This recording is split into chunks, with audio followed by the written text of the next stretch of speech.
Hi, welcome to another episode of Hot Takes, and it's become spectacularly clear that Jenrick is the de facto leader of the Conservative Party. The previous video I talked about Kemi driving the party into fourth place. The only saviour, I think, at the moment is Jenrick. He was over giving an impassioned speech to a pro-Brexit think tank called the Bruges Group. It's not in Bruges. Incidentally, if anyone's been to Bruges, it's an absolutely beautiful city. I do recommend. I know it's Belgium, but I do recommend you go. It's lovely there. They've got a huge market in the big square. But if you get the chance, nice. Anyway, this was last night.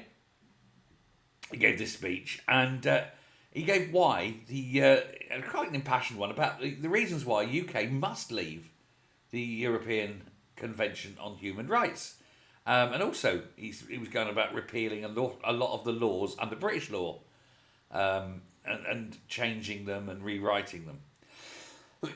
Excuse me. He said it is probably one of the most important pieces of legislation of the next Conservative or centre-right government.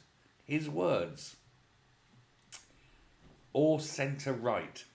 Conservative or centre-right. That's very telling, isn't it? That is his way of saying the Tories are open for a negotiation on a formal or informal basis to power share with Reform. Interesting.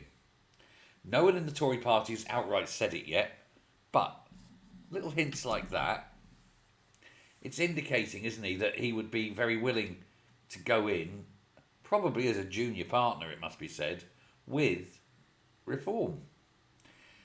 He says we've got to change the Tory party if it's going to survive. Absolutely you do. Got to become Tories again, that would help. And it's quite obviously said that it hasn't changed enough in the last year.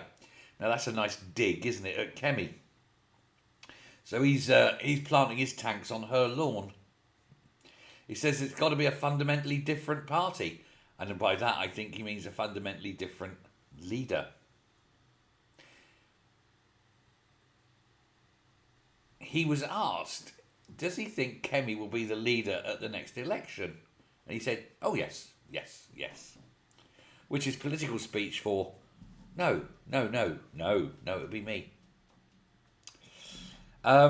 He did go on to say that, coming in, if he did become, if the Tories did get them and win the next election, they would immediately reverse the decision to recognise the Palestinian state, saying that there should be a legally binding cap on immigration, and plenty of other things that sound very conservative in motion, but whether they'd pull them through or not is another matter. But it is quite clear that Jenrick is now the de facto leader. He's the one they're all looking to. Kemi is yesterday's woman. And Jenrick is the first to say, welcome on board with Reform.